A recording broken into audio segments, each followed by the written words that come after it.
Before Eddie Murphy created billion-dollar franchises, he produced a sitcom so cursed it featured a star's tragic death on set, a character who changed relatives mid-season, and a working title so darkly prophetic it seems like a morbid joke. Here are 15 bizarre truths about the forgotten show that became television's most haunted production. Fact 1. Darkly prophetic working title. When Eddie Murphy first pitched his new sitcom to CBS in 1991, the show had a working title that seemed like nothing more than a lighthearted joke about the stress of retirement life. The series was originally called Chest Pains, a reference to the anxiety and frustration that the main character, Al Royal, would experience when his grown daughter and 3 grandchildren suddenly moved back into his home just as he was settling into retirement. The title was meant to capture that comedic exasperation that many parents feel when their adult children return to the nest, turning their peaceful golden years upside down. It was supposed to be funny, relatable, and a little bit cheeky in the way that sitcom titles often are. But what started as a harmless comedic concept would become one of the most tragically ironic titles in television history. Just a few weeks into the show's first season, on October 11, 1991, star Redd Foxx suffered a massive and fatal heart attack while rehearsing on set at Paramount Studios. The show had only completed 7 episodes when Foxx collapsed during a break from filming. The working title that once seemed like a clever play on words suddenly transformed into something far more haunting and uncomfortable. By the time the series officially premiered and ran under its final title, The Royal Family, the original name had already become an eerie and painful reminder of what would unfold behind the scenes.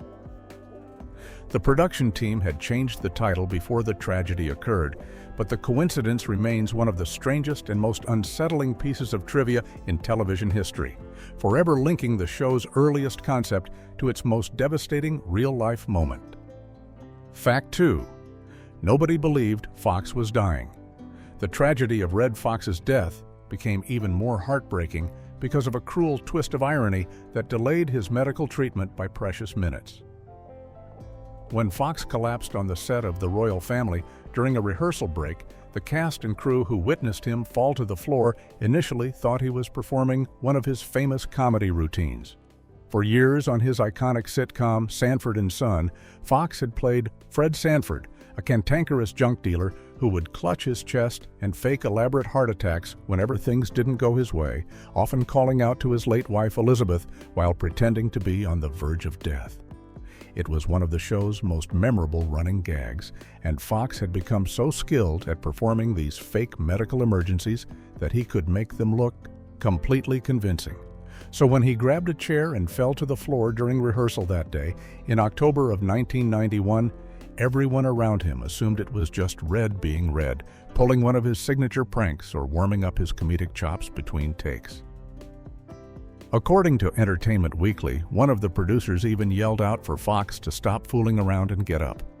The cast and crew stood there waiting patiently for him to jump back to his feet with that trademark mischievous grin, but he never did.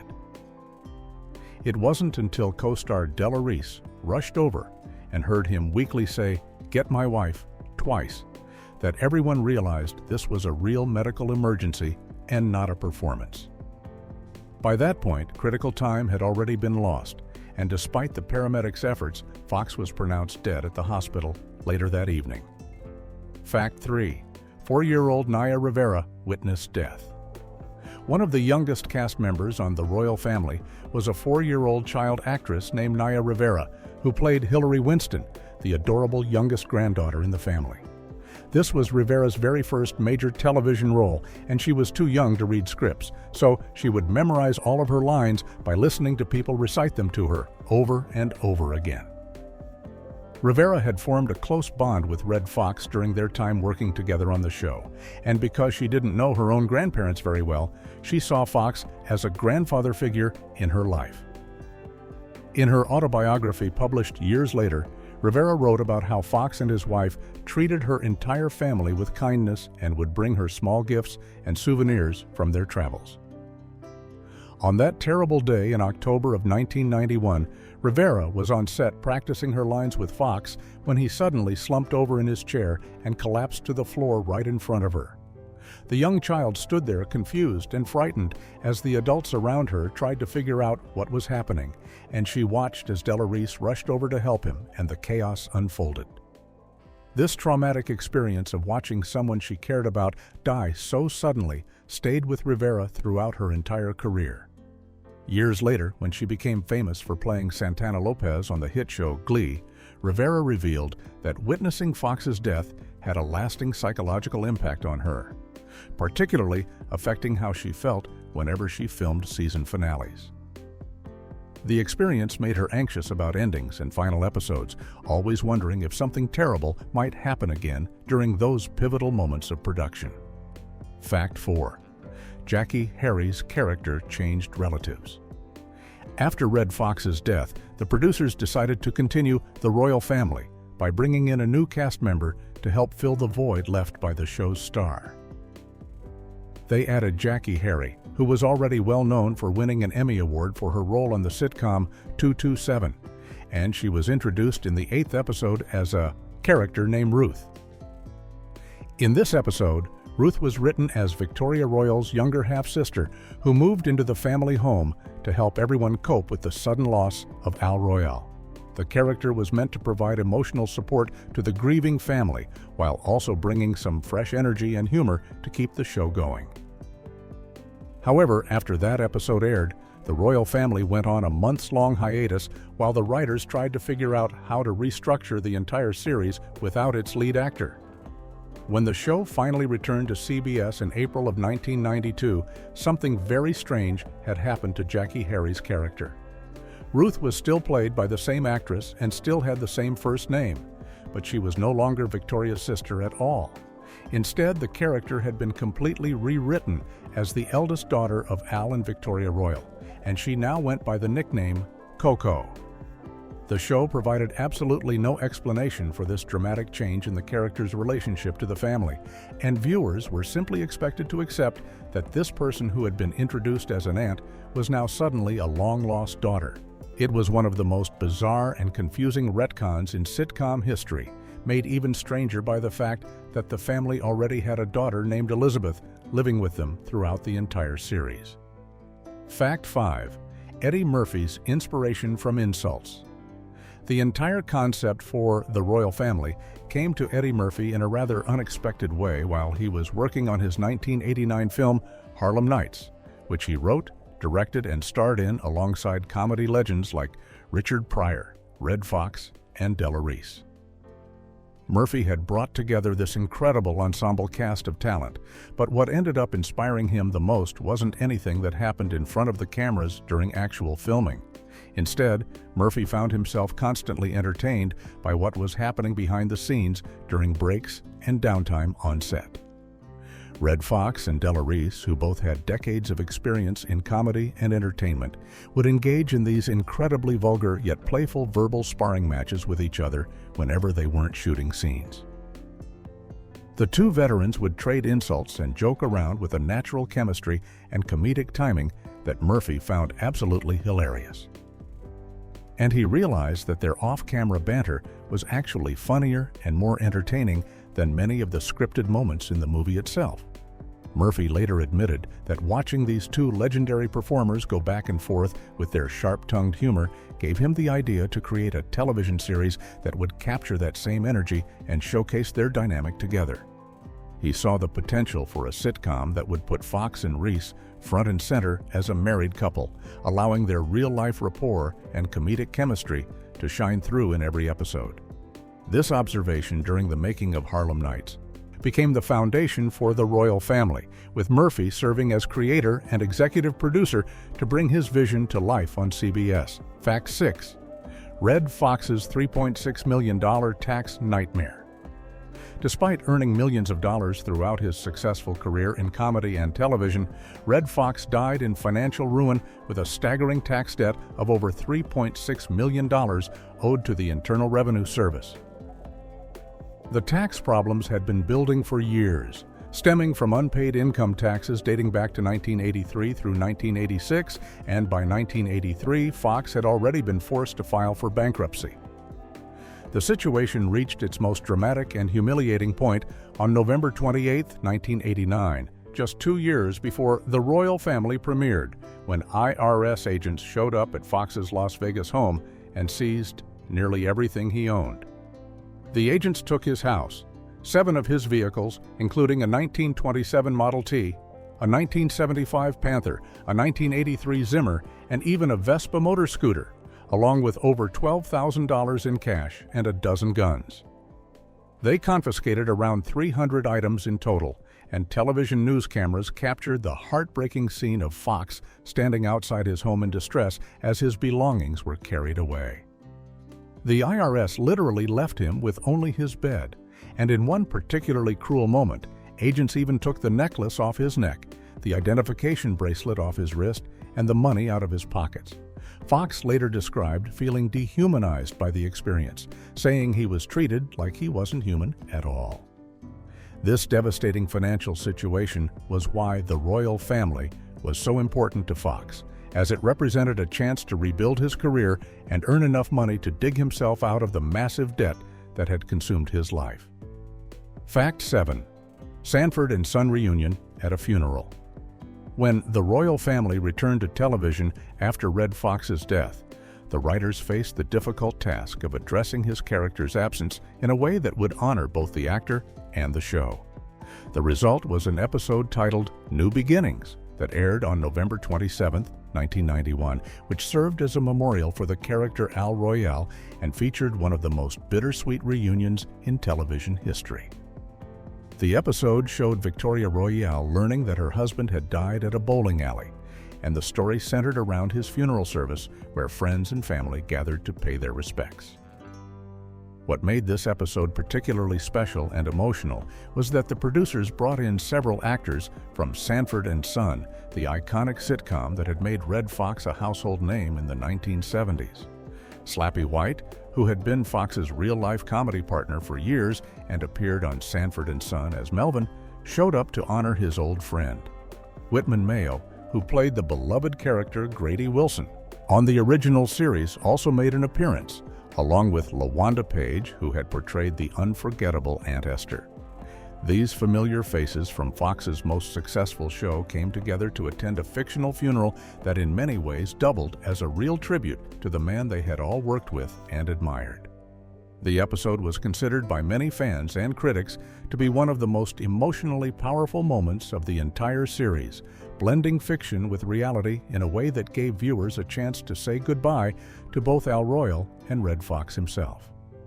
Fact 8. The show referenced itself. In one of the more playful and self-aware moments from The Royal Family, the writers included a scene that directly acknowledged Red Fox's legendary status as the star of Sanford and Son, creating a fun meta-reference that delighted fans who remembered his previous work. During this particular episode, the character Al Royale was sitting in his living room waiting for an Atlanta Braves baseball game to start on television, and while he was flipping through channels or waiting for the broadcast to begin, the distinctive theme song from Sanford and Son could be heard playing from the TV set. The song, officially titled The Street Beater, was one of the most recognizable television themes of the 1970s, and hearing it immediately would have triggered nostalgia for anyone watching at home. But the writers didn't just leave it as a subtle audio Easter egg for sharp-eared viewers to catch. Instead, they had Al Royale react to hearing the theme song by commenting out loud about the show itself, saying something along the lines of how much he loved that program, and specifically pointing out how he enjoyed the way Fred Sanford would say his famous catchphrase, "You big dummy." This created a bizarre and amusing situation where Red Fox was essentially playing a character who was a fan of Red Fox's most iconic character, acknowledging his own previous role while staying in character as someone completely different. It was the kind of fourth wall-breaking moment that sitcoms occasionally attempted in the early 90s. And it gave longtime fans of Fox a chance to enjoy a knowing wink about his television legacy while watching him in this new role. Fact 9. Producer conflict before death. The circumstances surrounding Red Fox's final moments on the set of The Royal Family became even more troubling when Della Reese later revealed additional details about what happened that day in her autobiography. According to Reese, who had been Fox's close friend for over 40 years and witnessed the entire tragic event unfold, there had been ongoing tension between Fox and one of the producers working on the show throughout the production. Reese described a pattern of constant conflict and disagreements between Fox and this particular producer, and she believed that some of this tension stemmed from racism and a lack of respect for Fox's experience and talent. In her book, Reese made the startling claim that Fox had been involved in a heated argument with this producer immediately before he suffered his fatal heart attack, suggesting that the stress and anger from the confrontation may have contributed to the medical emergency that took his life. Even more disturbing was Reese's assertion about how this producer reacted after Fox collapsed and was pronounced dead at the hospital later that evening.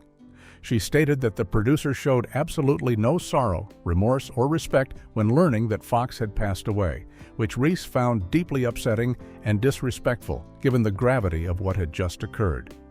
These allegations painted a darker picture of the behind-the-scenes environment on The Royal Family and suggested that Fox's final days on the show were marked by professional conflict and personal stress that may have taken a toll on his health during what was already a difficult comeback attempt in his career. Fact 10. Canceled with a week to go.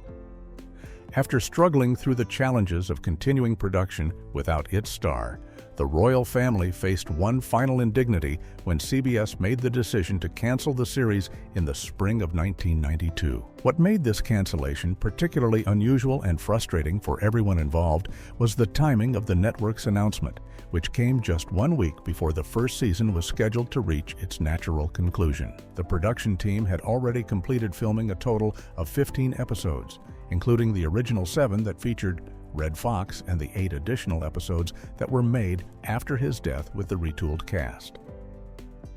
The network had committed to airing these episodes and allowing the season to finish out its run, but CBS executives apparently decided at the last minute that the declining ratings didn't justify broadcasting the final 2 installments.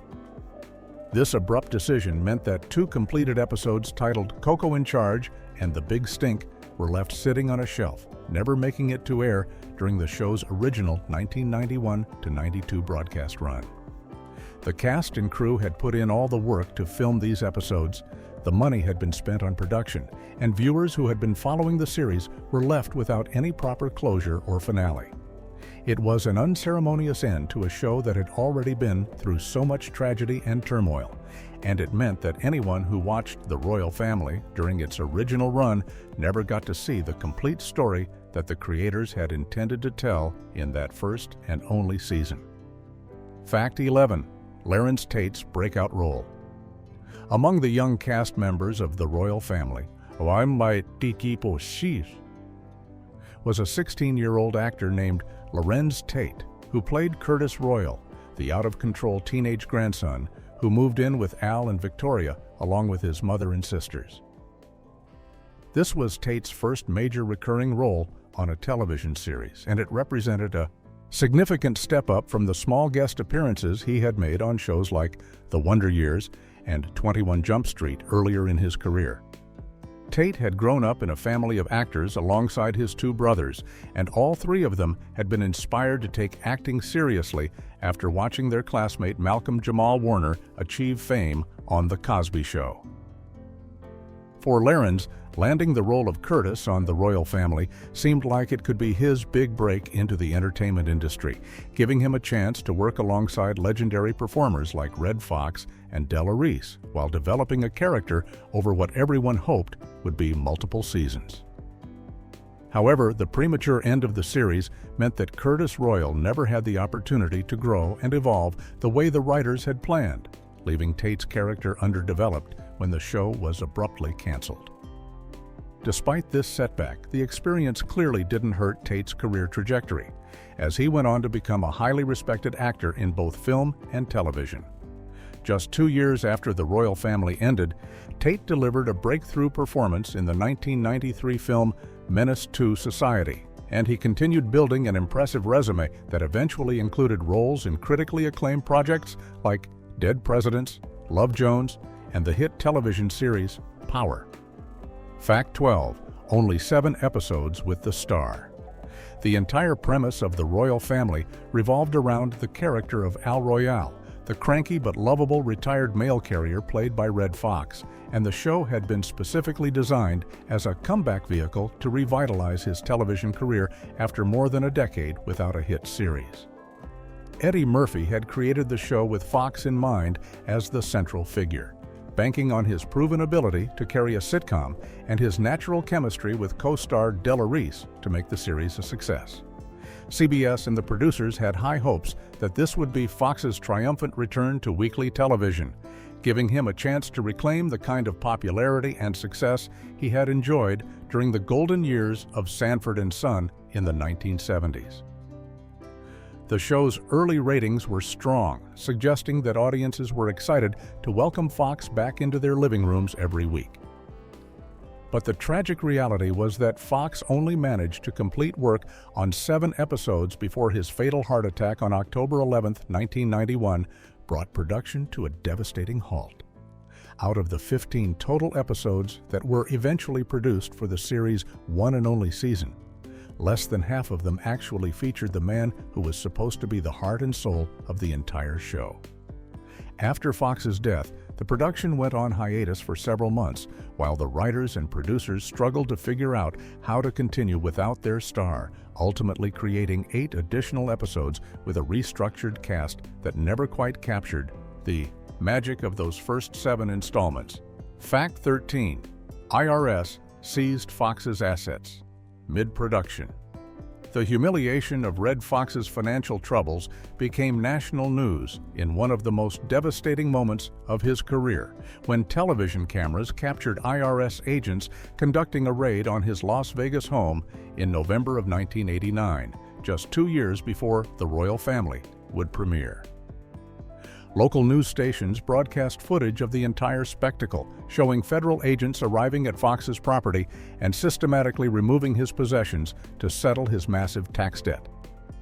What made the scene particularly heartbreaking was how thoroughly the IRS stripped away everything the comedian owned, taking not just his house and vehicles, but also personal items that most people would consider off-limits during a property seizure.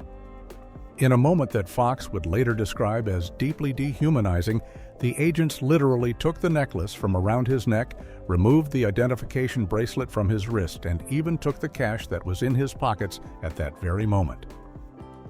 Foxx stood there watching helplessly as his belongings were cataloged and carted away, with news cameras capturing his distress for the entire country to witness. He later spoke publicly about the experience, saying that he felt like he wasn't being treated as a human being and that the ordeal was one of the lowest points of his life.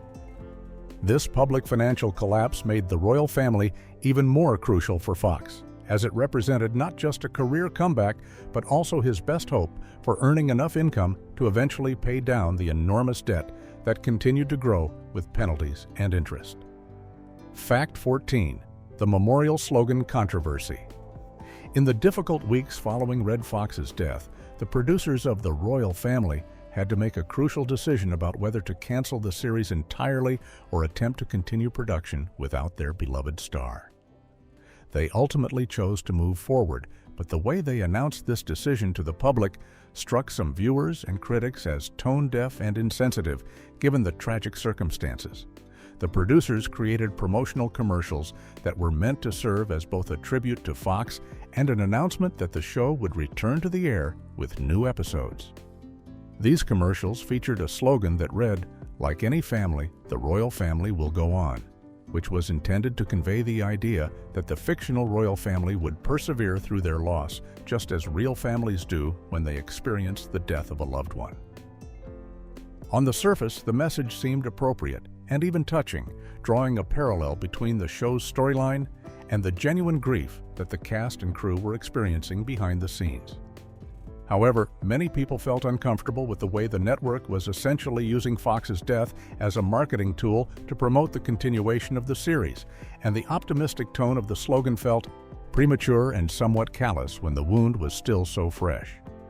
The controversy deepened when it became clear that the revamped version of the show was struggling in the ratings and failing to connect with audiences the way the original episodes had, making the confident declaration that the show would successfully go on seem misguided in retrospect. Fact 15. Lost sitcom finally resurfaced. After the royal family ended its brief run in 1992, the show essentially vanished from television and became incredibly difficult for fans to watch or even find any information about for the next several decades.